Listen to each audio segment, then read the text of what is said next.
So, hello people, welcome back to another video. And today we're going to talk about some Australian animals that we shorten. This will be in separate series because there's so many of them. So, I have added this book of various animals. We have the long form and we also have the short form. So, the first word is barramundi, and the barramundi is a type of fish you get from the ocean, but I've never actually got it, and we usually refer that as a barra.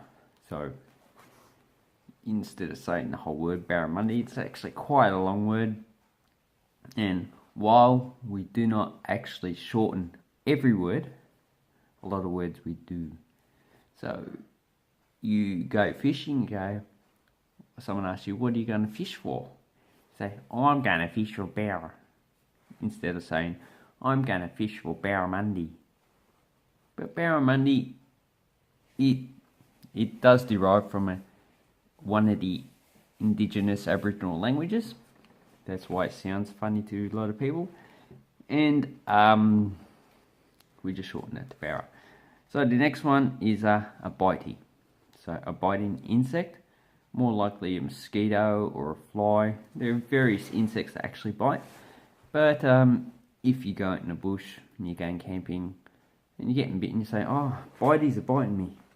So that's how you use that word. Blowfly or a house fly, something like that. Any type of fly, we just call them a blowie. So, well, the blowies are out today.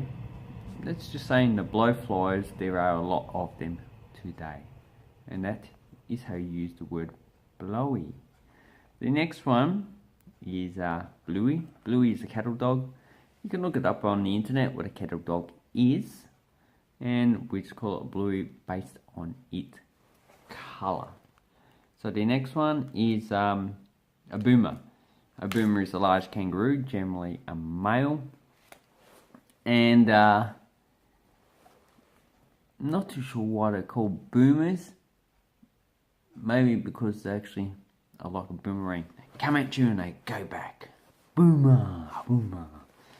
Or baby boomer, because they just come up so fast. They're just so healthy. A brumby. Brumby is a wild horse. It's also a bakery, which is pretty much failing at the moment.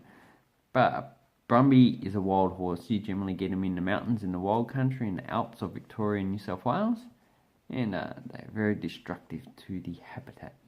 But a lot of people seem to like them. Okay, a budgie. Budgie is a budgerigar. A budgerigar is a type of parrot. It's actually a very common pet that people get, and the wild ones are green, but when you get them in a pet shop, you can get them like blues, whites. You can still get them greens, yellows, those type of colours. Don't think there's any red ones. Yeah, but the wild ones are green too. That helps them camouflage into their habitat. So, have you got a budgie? That's just like saying, have you got a budgerigar? But most people in Australia call them budgeries, not budgerigar.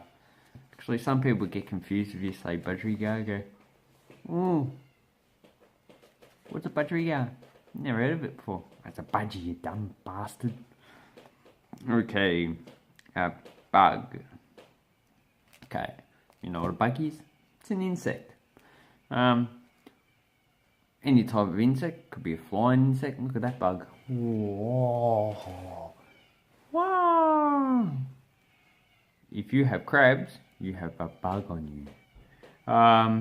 There's a Moreton Bay bug. So I have no idea what a Moreton Bay bug is. It just says here. I've heard of it before. I presume it's a large fly around a Moreton Bay. But anyway, a bug is just a replacement for insects. So just saying, instead of saying at the front of my house there are a lot of insects, you can say out the front of my house there are a lot of bugs. So you can just reuse it.